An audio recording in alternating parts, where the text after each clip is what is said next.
Some say 1963 saw Jersey's last real Battle of Flowers, when floats were for the last time torn apart by spectators. But organisers are determined the 1984 cavalcade will be the best ever.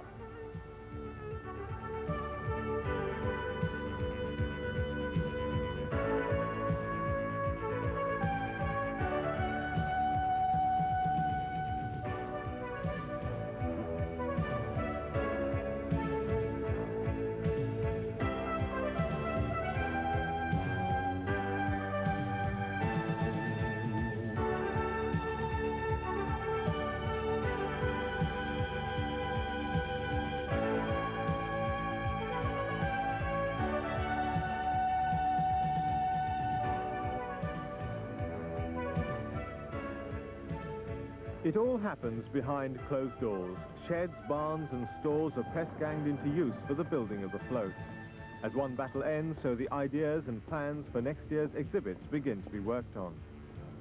10 days before Battle Day, it's the end of the beginning, as skeletons of wood and iron have taken shape, though even now they give little hint of the spectacles of beauty they're to become. To the inexperienced, there may be cause for concern. Will all be ready for Battle Day? But one of the organisers, John Stebbings, doesn't entertain such doubts. Well, this year's battle is going to be a bumper battle.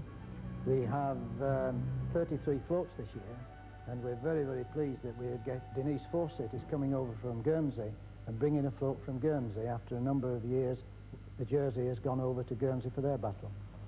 We've done a great thing with the exhibitors, increased the guarantees. We have found extra space. At the beginning of the year, we thought we were going to be in trouble for building, but Mike Weaver of Lecanes came up with Dronfield, then the Public Works have given us JMT Shed. We've got one or two farmers have come in and helped us, so everybody's buckled in this year, and we're going to have a bumper Battle of Flowers. It's not just the floats on which there's still a mammoth amount of work to do. Setting up the arena is also a big job. The majority of that is squashed into the last fortnight, so that the battle creates as little upheaval as possible in the everyday life of the island. 10 days before the battle, cars still stream along Jersey's only dual carriageway, Victoria Avenue. In 10 days' time, crowds will be packing the arena, using every vantage point to view the exhibits, the bands and the beauty queens. The main stands are being erected. Seats here cost £8 a head and are always sold out long before Battle Day. As well as the stands, there are bench seats all along the pavements, but for the majority of the 35,000-strong crowd, an afternoon standing is all that's available. Very few find that a high price to pay to get inside these gates on Battle of Flowers Day. For the second year running, Hambros Bank in St Helier is humming with excitement as the big day draws near. Their computer supervisor, 19-year-old Sally Vibert, is the Carnival Queen, Miss Battle of Flowers 1984. The bank appears to specialise in beautiful women. They also provided last year's Miss Battle, Colette Lariche. Sally beat 33 other girls in the finals of the beauty competition, carrying off a holiday, clothes and cash among her prizes. At work, she is responsible for giving other departments in the bank reports on the financial state of their clients, statements and advices. Battle Day will be very different, all because Sally successfully fought off the stiff competition in the first beauty event she'd ever entered. I was forced into it by a friend from work. When you say force, what do they do? My director asked me, and a couple of other members from the bank, being as Colette was from here last year, so they thought it would be nice for somebody else from Hambros to enter. How do you react to suddenly becoming something of a local celebrity? Shyly, I think. Nervous. But it's all very nice as well. You know, walking through town saying, oh, this is battle. It's nice. With less than 48 hours to Battle Day, the float which will carry Miss Battle and her maids of honour along the concourse is still far from ready. The float is newly designed for this year's event. A welder now, but on Battle Day, Michel Larose has the important job of driving the float.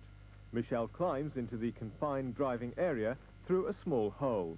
He'll see nothing while he's driving, receiving directions from a man walking in front of the float who'll talk to him through a telephone headphone system. Michel will be driving his 10th float. Yeah. Quite a lot of things were happening to us. At one time we nearly lost one of our crew because the heat was so great inside that he passed out.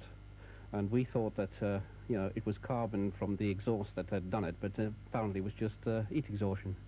That was one incident. And any other incidents? Yes, we nearly rolled people over, you know, because they stick their legs out from the pavement, and when you're driving you can't possibly see that. And the chap who's on the telephone is looking in front, and he doesn't always see the people's legs. But for the moment, there are more pressing worries like decorating the float to occupy Michel's mind. A quiet field in the Jersey countryside, but not for long. As countdown to the Battle of Flowers passes the 47-hour mark, the field is invaded by pickers. The asters are destined for one of the major exhibits from the parish of St. Clement. The field and the seed were provided by one of the parish's supporters, the flowers pricked out, planted and weeded by the band of women who help with the float. The pickers go through the rows, plucking first all the large buds, then the medium, then the small.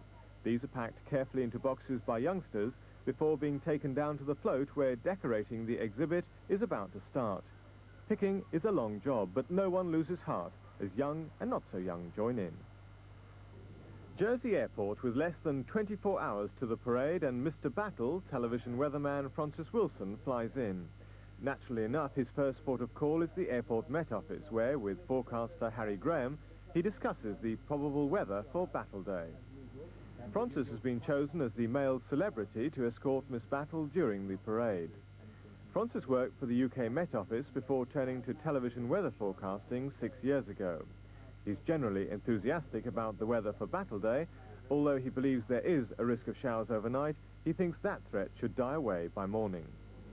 So I would say dry. Let's go for dry. And the other thing is, of course, with the wind from the north and east, it must have a chill in it. I mean, the source region is quite cold for a northeasterly wind, so something of a chill in the wind, which will make it less humid than it otherwise could be here. So I would think a nice day for spectators, organisers and participants and everybody. Good one. Probably a good day for you as well. How excited are you about being Mr. Battle of Flowers?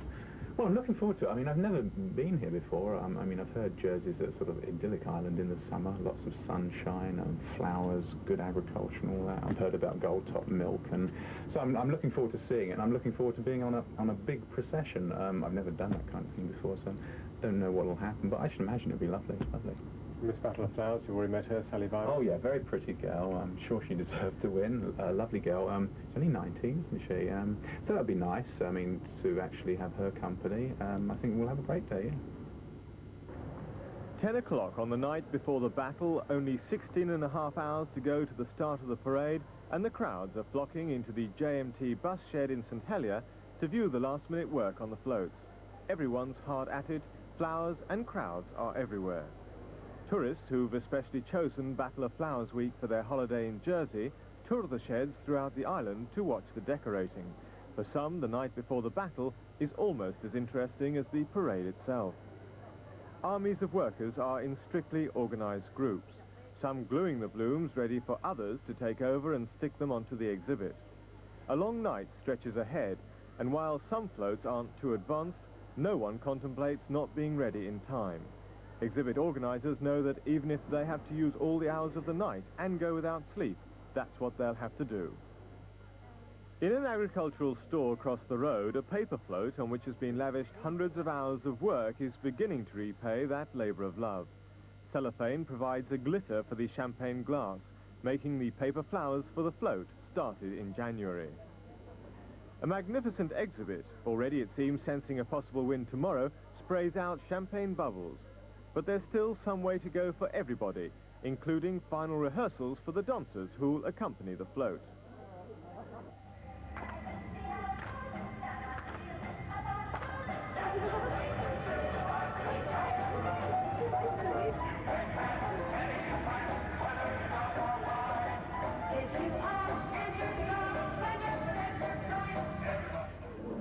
One of the major parish floats from St Clement has a massive and organised band of helpers. They're old hands at this game. This is the parish's 25th exhibit, and over the years they've learnt so much that producing a float is now down to a very fine art for them. This is how the float will end up, but organisers know the helpers work best on a full stomach, and the makeshift canteen is one of the most important parts of the operation. The canteen volunteers know they're as vital as those actually sticking on the blooms. It's a true parish effort, from the young who willingly come with their parents to the elderly. Mrs. Larondu is over 80, and after a long day at the flowers, she'll still be here through to the early hours till the job is finished. At 11 o'clock, the experts only estimate another couple of hours' work. In a farm shed at St. John, in the centre of the island, the residents and supporters of Jersey's Cheshire Home also see their paper flower float nearing completion. This, too, is very much a team effort, and all those involved are excited with the way the float is turning out. Everyone enjoys the work, particularly resident Una Adcock. The Cheshire Home have a special reason for entering an exhibit. Our main reason is occupational therapy for the residents. It gets all of our volunteers and residents together in the evenings. We've made 25,000 flowers for this float, and it's, as you can see, it's a very friendly, happy atmosphere. Excitement in the shed grows as Miss Battle and her escort drop in to see how their float for the parade is coming on. It'll be decorated partly in flowers and partly in material. The two will be seated on a throne tomorrow, but they couldn't resist climbing onto the float and sensing something of what it'll be like in the parade. Then some sleep, ready for the big day. It's Battle Day. The floats maneuver out of their sheds into the sunlight for the first time.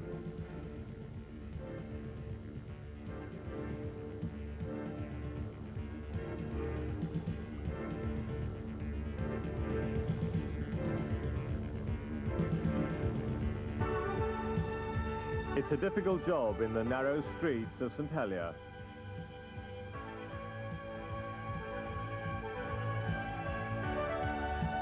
But they manage.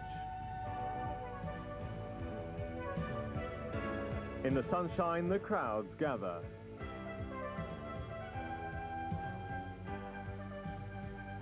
Let battle commence.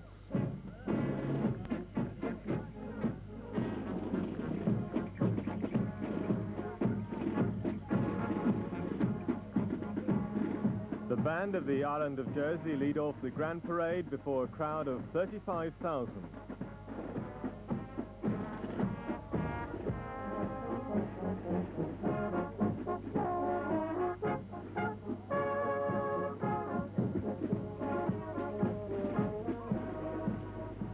In pride of place, of course, Miss Battle of Flowers, Sally Vibert, and her escort, Mr. Battle, Francis Wilson. Of course, this afternoon, there's music all the way. Putting on the Ritz has certainly taken the right theme, champagne. It's celebrations all the way for this float, carrying off a string of awards. First in the class for paper flower floats up to 45 feet and the individual award. It's touches like this, a revolving champagne bottle blowing bubbles over a delighted crowd, that also carry off the animation award.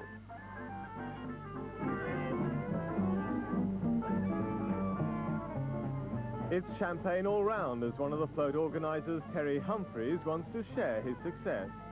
And it's just as well, because it's a hot day on Victoria Avenue. But refreshment comes only for guest spectator Lady Whiteley, wife of the Lieutenant Governor. The first Guernsey float to come across for the Jersey Battle is in paper flowers. The story of Pierrot may be tinged with sadness, but it certainly doesn't seem that way today. The visiting float is met by a warm reception.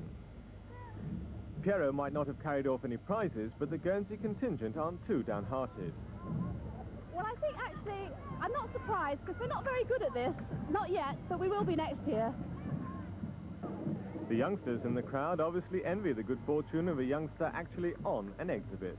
No prize can be more richly deserved or more excitedly acclaimed than this one, which goes to the Cheshire Home's residents and supporters in only their second year of exhibiting.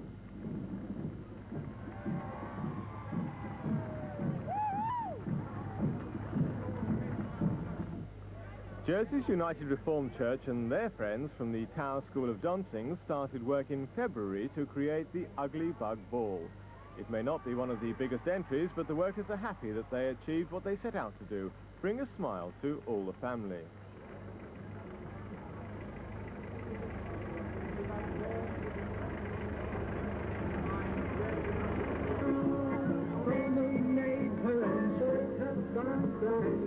Let's ride around the farm.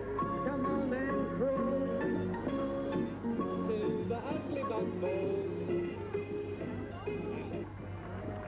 The Best Set Piece Award and the Prix d'Excellence, the overall runners-up prize at the Battle of Flowers, goes to the entry from the parish of Greville. Pinocchio, the puppet who lost his strings and became a boy, and his creator, Geppetto, provide the theme for the float. It's the story of the puppet whose nose grows every time he tells a line, and that's about the only effect Greville didn't quite manage to bring to their prize-winning entry.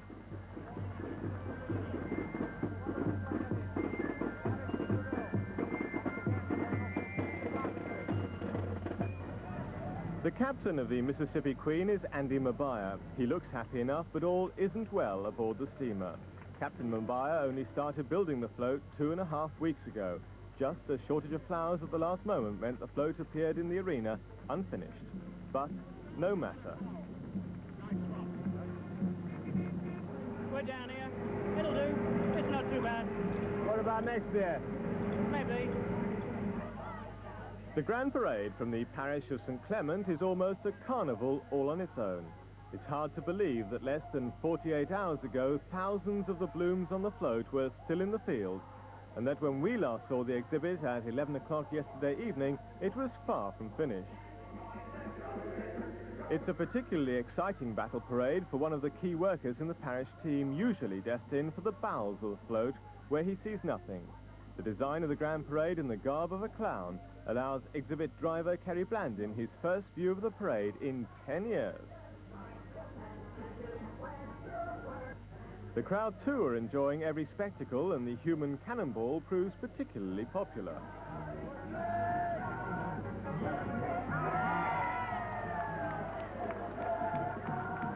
There's great jubilation in the St. Clement camp as the parish are awarded the championship of the carnival, the Prix d'Honneur. It's the second year in a row they've carried off the major prize. Well, there's no words to express what one feels on an atmosphere like this today. I think the float just lends itself to the parade, and it's absolutely fantastic. We've had a great lot of fun building it. We've worked all day continuously through the night and come straight to the arena. But we certainly don't feel tired after winning the major award. Absolutely delighted.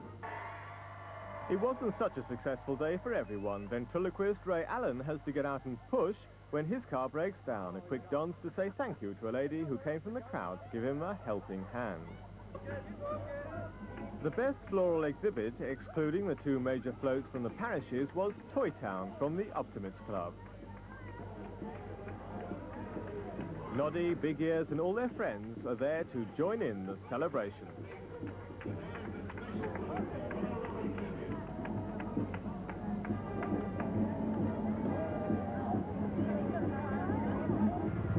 Portlet Bay, the name, a skit on one of the island's popular beaches, is a last-minute surprise entry, designed and decorated in secret by staff and friends of the Government House establishment.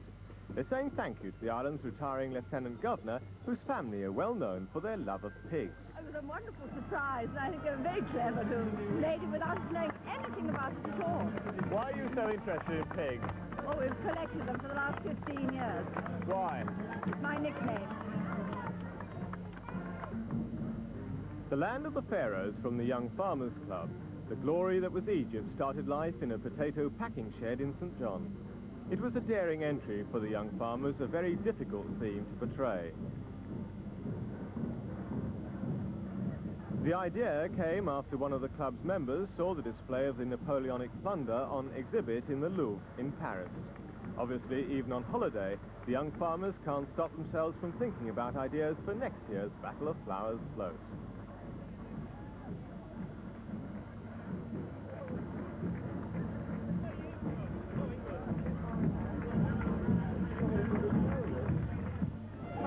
There's plenty of hot trumpet playing from the Black Butter Band on the Jersey Hotel and Guest House entry, All That Jersey Jazz. as Victoria Avenue swings to authentic Dixieland.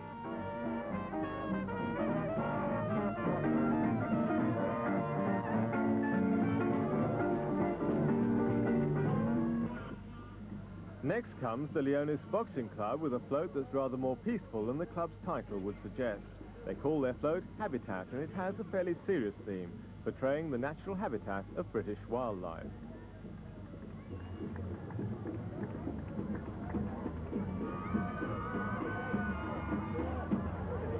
Underneath the totem pole of the Marlborough Country Music Club entry are not, as you might expect, cowboys and gunfighters, but as their title aptly puts it, the other half, an Indian reservation.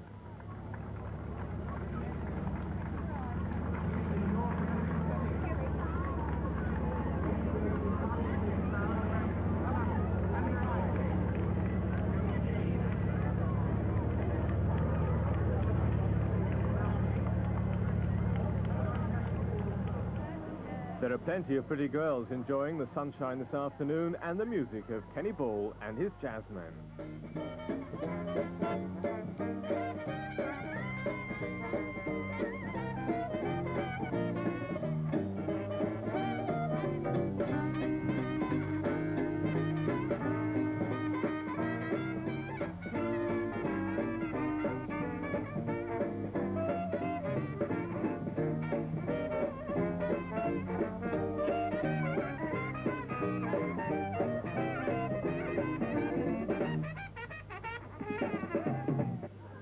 One of the features that makes the Battle of Flowers so attractive is that age is no bar. The senior citizens of Jersey's Good Companions Club, or maybe it's the upper six from St Trinians, are probably having more fun than anyone else this afternoon.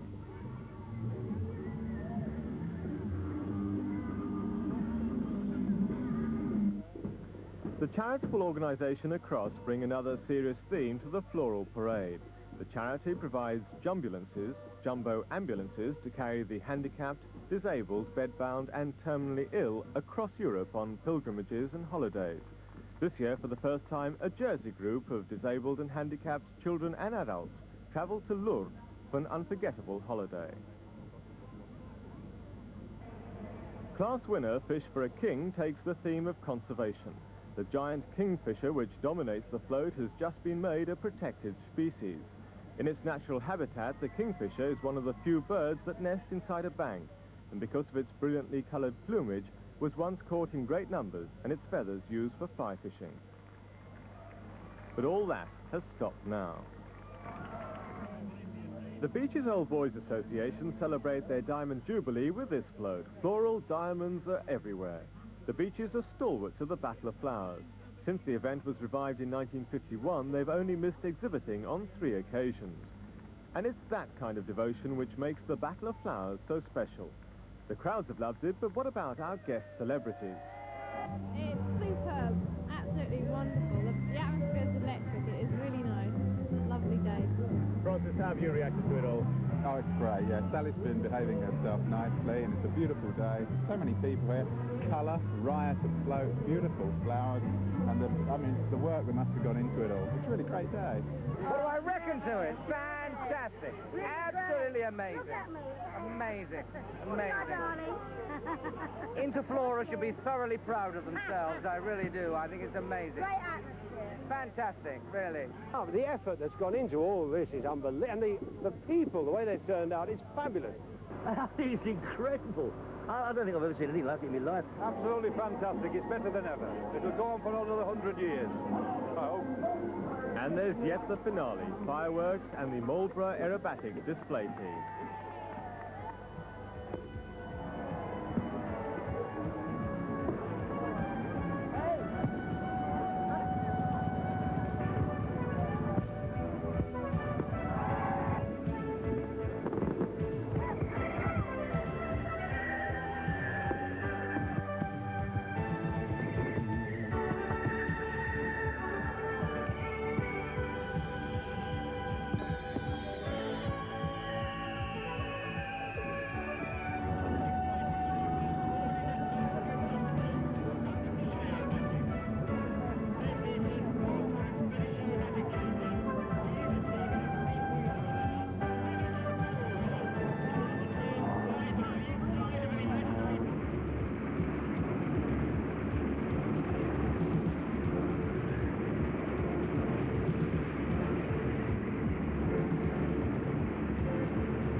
à notre vie. Sur le show du Nord, nous travaillons tous 12 mai par an pour le show du Nord, à nous préparer. For Cartel farmer Tom Le Prévost, the North Show, as he says in his native language, Guernsey French, is a way of life. Preparing his cattle for the event is a year-round job, ensuring the animals are well fed and in good condition. Out of his 150-strong herd, Mr. Le Prévost has chosen 12, bulls, heifers and cows, to compete at the North Show. Work starts on them in earnest a fortnight before show day. Tails have to be washed, cleaning out grass stains and dirt, before rinsing away the soap with clear water. Mr. Le Prévost is one of the most successful farmers to compete at the North Show in recent years. Drying the tail with a flick of his arm is part of the art of preparation, which is now second nature to him. Bruno enjoys all the attention as his tail is cleared of knots and fluffed out. Mr. Le Prévost has carried off the supreme championship of the show with both bulls and cows, and it's touches like this which keep him at the forefront of exhibitors. Cleaning the horns with a piece of glass and then smoothing them over with sandpaper. On the day, he'll also rub butter into the horns to give them that prize-winning sheen. Bruno is a 6-year-old bull. He too loves the North Show. It means hours of grooming, getting out dust and grease from his coat, hours of pampering, and this big softy loves every minute of it. Hooves have to be oiled to complete the picture. This schedule now becomes a daily routine as the animals are transformed from fit cattle in a commercial herd to prize beasts ready for the show ring. Heifer Milk Shirley watches attentively. She knows it's her turn next as work on Bruno comes to an end for today. Farmers take pride in the agricultural aspects of the North Show, but for them it's also a social high spot. Going to the North Show, you meet so many people from so many different countries. You get them from America, from the continent, you get French, Germans, Swiss, you name it, and they'll be there. A local group who'll also be there is the Pony Gymkhana set, and with events on the leading rein, for under-14s and open classes, a good turnout is assured. At the Guernsey Equestrian Centre in St Sampson's, it's a real hive of activity as, with only 5 days to go, the youngsters prepare their mounts for the competitions. 11-year-old Joby is the only one in the yard who doesn't appear terribly enthralled with what's going on. A singularly canine view of the North Show, and not one shared by the centre's owner, Richard Humphreys. It's the biggest show on the island, and like all the shows, we've had some of them already, but like all of them, it's something that must be supported to keep the island ways of life going. Obviously, with the horses, it gives us an extra chance to use them and compete with them. Your pony must be properly groomed, his coat must be clean, no grease in the coat. A grey pony, which is a white pony, will often not need washing because that colour will show stains. All of them will want their manes and tails washing so that there's no grease in them, so that when you go to the show, you can plait your pony's mane, plait your pony's tail, so that you've got a nice, neat appearance of the pony. The North Show is a 2-day event with the animals featuring on the first and the Battle of Flowers taking pride of place on the second. Exhibitors' plans are kept a closely guarded secret till the float itself is revealed on Battle Day. Animal Farm is the brainchild of last year's championship winners Graham Dorry and Tony Foller. Boxer the horse will dominate the exhibit. All the animals on the float will be decorated in paper flowers. The Young Farmers Club are producing Tribute to the Lifeboat. A lighthouse has yet to blossom from this iron frame. With only 5 days to go, the club has still a lot of work to do. Their field of flowers, though, asters and marigolds, is looking well. The field is loaned to them by a farmer. Club members do all the work, with the girls weeding by hand once a week. Growing your own flowers is the best way of cutting costs, but even then, entering a float is not a money-making exercise. Club chairman Darryl Ogier says that doesn't matter. We like to contribute something towards the island. Battle of Flowers is obviously a major tourist attraction, and it's also good for the club to learn to work together. It's good to learn, without sounding presumptuous, to learn social skills and create a good atmosphere for other club activities. A wooden giraffe is the model for the exhibit from the Rowe family, Hurrah for the Circus.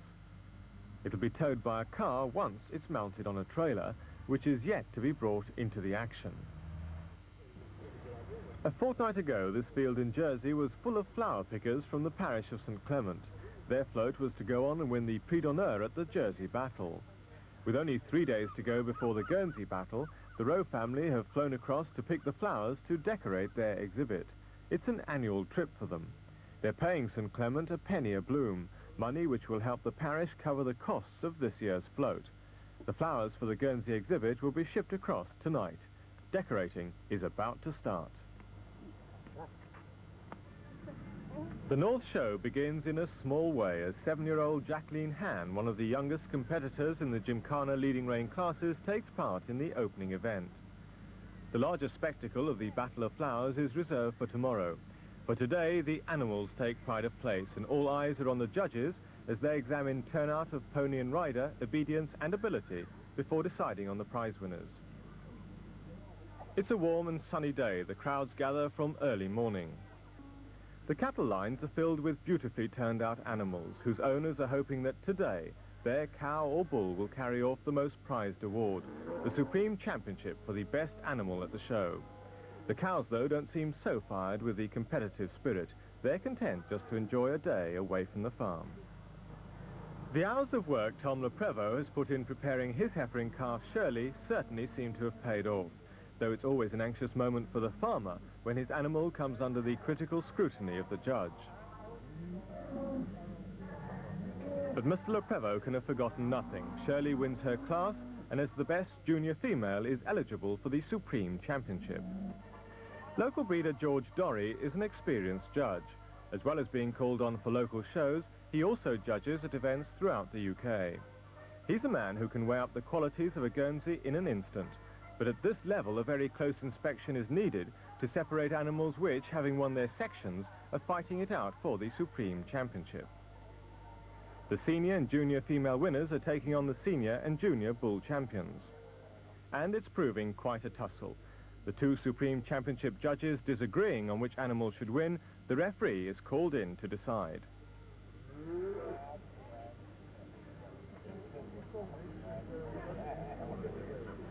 The event has been narrowed down to the two more mature animals, which is quite a coup for Vale breeder Herbert Godian. He owns both a 7-year-old cow, Maple Leaf Tara, and her son, the 3-year-old bull, Maple Leaf Tara's LG Grenadier. The excitement mounts as the referee returns to give the judges his verdict. The Supreme Champion, the best animal in the show, is Grenadier. But what were the judges looking for? Looking for a good straight back, long from hook to pin, deep body, good teeth placement, and a good texture of skin, and also looking for quality all the time. I think we got better cattle now than what we had a few years ago. I think we've improved the hindquarters and hind legs these last few years. It's busy on the goat lines as well as last-minute grooming gets underway. The various breeds are well represented, but the Golden Guernseys seem to outnumber the others. A small, docile and generally loving goat makes her a popular choice in her native island. Judging the nannies is quite an affair.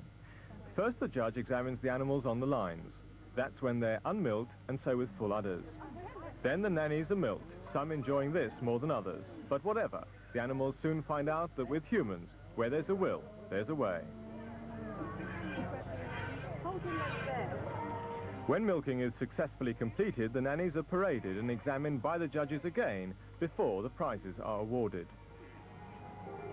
Somerville's Smoky Joe, a long-haired golden Guernsey, casts an interested gaze over the proceedings, though not for him all the ballyhoo attached to judging the nannies. In a man's world, things are more straightforward. In a kid's world, all is fun, and the worries of competition are something for the future. By mid-morning, the crowds are flocking in, and one of the popular attractions is proving to be the Guernsey market. Traditional island costumes for men and women are the order of the day.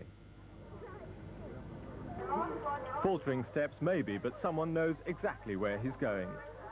The Guernsey Gosh stall, containing as it does an island treat of days gone by, as richly appreciated now as it was then. Bailiff Sir Charles Frossard officially opens the North Show with a tour of the attractions inside the tents.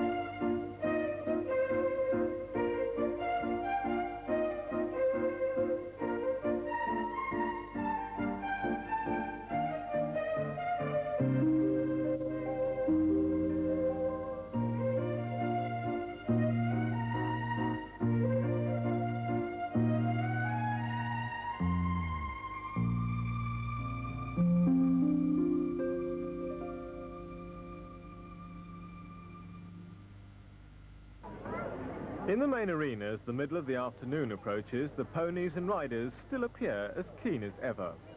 Behind them, the musical mat, musical gate and musical chair competitions, a trotting race and the stepping stone dash. Many have a cherished rosette to take home.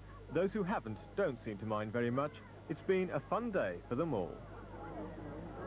No, not that.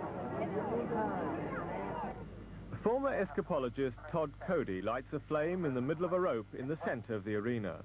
A crane hoists Todd's protégé, Gail Gordon, 40 feet into the air. Upside down, Gail has 4.5 minutes before the rope burns through to escape from a straitjacket.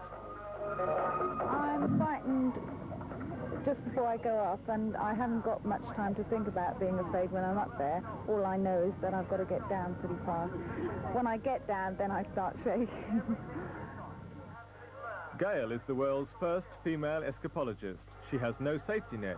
She says this would take the edge off her act, believing the greater the risk, the more it concentrates her mind.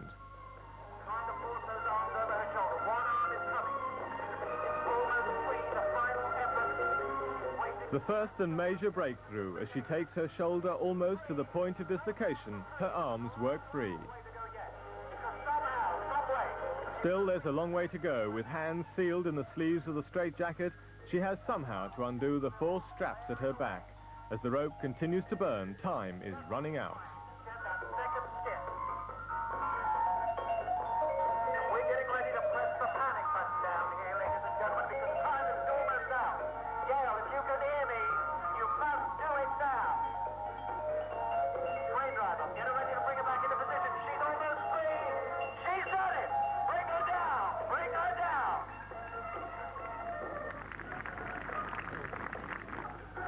Miss Gail Gordon, ladies and gentlemen, proving once again that the girl with the daily date with death has cheated it once more. The relaxed atmosphere of the Island Dog Club demonstration helps to relieve the tension as the novice dogs parade into the ring.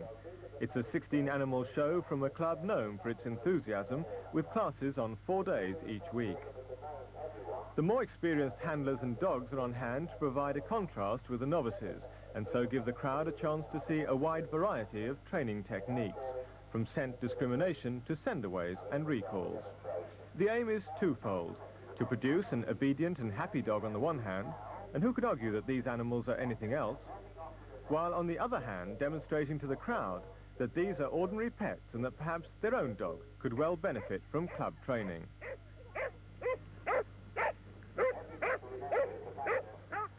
Neither dog nor handler forgets the element of fun, as everyone is held in rapt attention.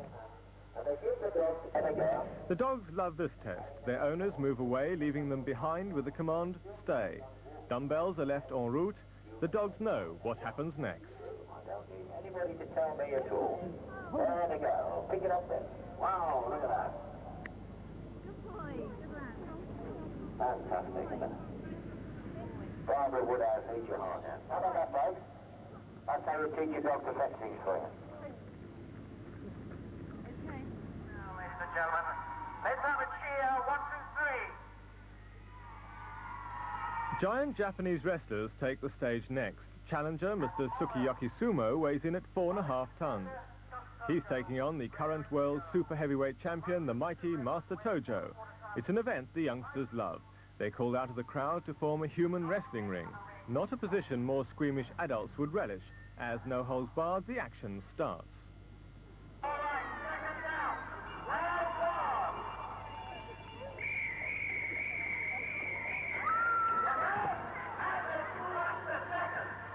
Title holder Tojo is the first to go down.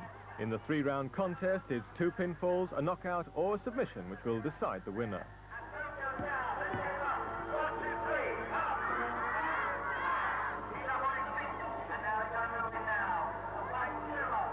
The two giants have demonstrated full contact bouts the world over. Today, they don't manage to restrain that contact just to each other.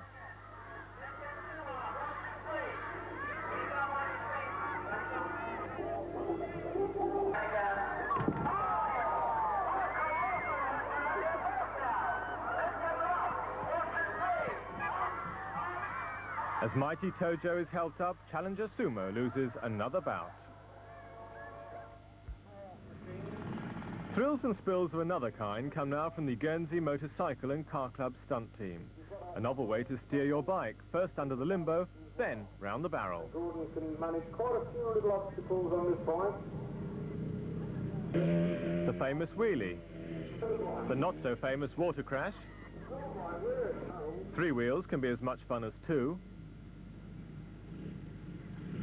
Over the barrel, down the other side. That's very narrow for that machine, ladies and gentlemen. But risking your life like this doesn't seem much fun at all. So day 1 of the North Show draws to a close. All is anticipation and excitement. Tomorrow sees the highlight, the Battle of Flowers.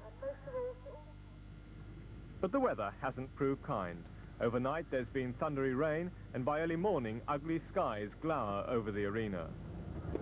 Hard work through the night sees some floats completed. On larger exhibits, though, there's still a lot to do. This is not a stage for faint hearts, and all take courage from what's already been achieved.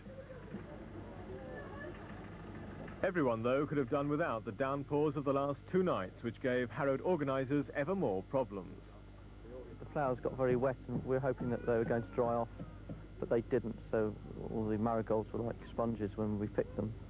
Fortunately, the glue was quite good. Then when it rained last night, we had to quickly rush the float into the sheds, but fortunately we were prepared for that. Talbot Valley Teds is sure to prove a popular exhibit with the youngsters in the parade this afternoon. And to make sure all's ready on time, organiser Martin Le Boutelier is galvanising the final effort. I've got all the troops out here in mass. I think most of them are awake. They were going till 2 a.m. this morning, so I'm hoping that everything will be in order. Regretfully, we haven't got all the flowers we'd hoped. Our asters were a failure. And last-minute problems with flowers have also beset other competitors, including the Rowe family. We got some flowers from Jersey, those yellows there. We picked on Monday and they weren't any good. So we had to go out last night to the Guernsey Young Farmers Fields and pick the marigolds. We were picking in the rain, pouring rain, and in the dark. On top of that, they've had to work through the night, and there's still more to do this morning.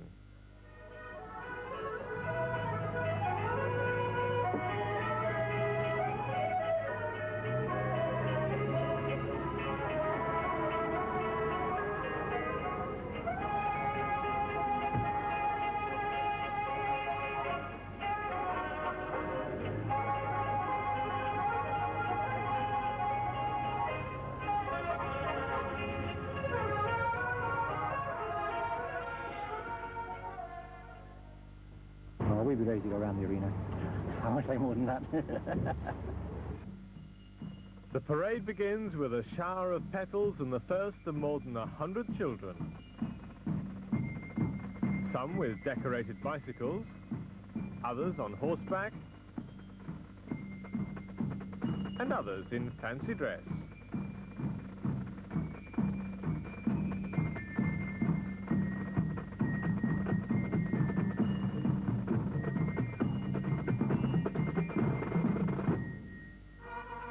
Elegant horse-drawn carriages feature next in the parade. Though some of the entries are more light-hearted than others, some people had to take their job seriously. The scouts collect the votes from the crowd who decide almost all the prize winners. The votes are counted by the scrutineers. They give 4-year-old Christina Burgues third place in her class. The winning entry in the Junior Prix d'Honneur goes to the Fawcett family and friends with I Thought I Saw a Putty Tat. Outside the arena, all is consternation around Gypsy Caravan, the float from MIND, the Association for the Mentally Handicapped. It's broken down, developing a steering fault. It is really locked, I don't know. It's never done this before. It was okay this morning. No such misfortunes beset the Jersey visitors with putting on the Ritz. They carry off the Variety and Cavalcade class. Float organisers Terry Humphreys and Peter Heath blazed the trail in bringing Jersey floats to the Guernsey Battle. An hour and a half and in Jersey and we're finished. Here we've got another day. So, and what a gorgeous day out. Only a fortnight ago, the Pierrots made history by returning the compliment, the first Guernsey float to enter Jersey's battle. But organiser Denise Fawcett was happier in Guernsey. Well, I'm very much at home here, more so than I was a fortnight ago. Yes, I thoroughly enjoy it. The Rowe family finally overcame all their problems and in true battle spirit are ready in time for the parade. This isn't their most successful exhibit, but at least they're here. Jenny Vodin, the mouse in the milk carton, doesn't get any prizes, but perhaps, just as importantly, she's much appreciated by the crowd. First prize in that class goes to Pixie Woodland, the story of elves and the mysteries of the forest. Not a shot is missed as Gypsy Caravan finally makes the arena. Not quite in the way originally envisaged, maybe, but having the exhibit there at all will gladden the hearts of, among others, the day centre patients from Cattell Hospital who made all the paper flowers during the last 4 weeks. Excitement mounts. The highlight of the Battle of Flowers, the big floats come into the arena led by Animal Farm. Tony Follar is well disguised in a pig's head, sporting a whip, and behind him 2 friends who seem to be having a more relaxed time of it.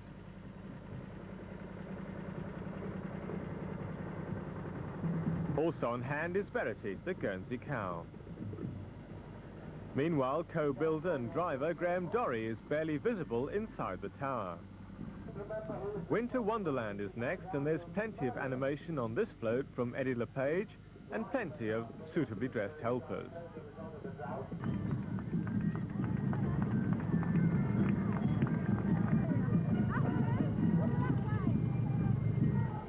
Father Christmas crowns the float, probably glad today is a lot cooler than yesterday.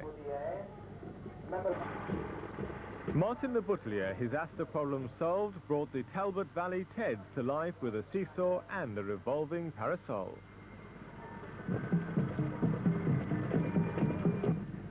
And proudly displaying the name of their club, the young farmers' tribute to the Guernsey lifeboat swings into the arena. The exhibit carries off the Youth Club Shield. One thing's for certain, though, the float is followed by the most unlikely bunch of lifesavers.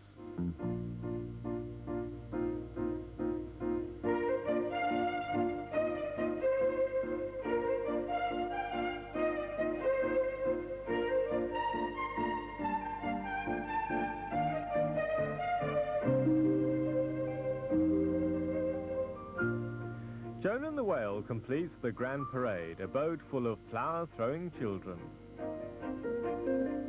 With 10-year-old Sarah Lapelli looking in imminent danger of being swallowed. Although this year's cavalcade is a great success, organisers are already looking forward. It's our big year next year, 50th anniversary, Battle of Flowers, so it's going to be a big one. But this year isn't over yet. A panel of judges led by the Seigneur of Sark, Michael Beaumont, hands over the top award, the Prix d'Honneur, to Graham Dorry for Animal Farm. All the hard work Graham and Tony put into their float has paid off once again.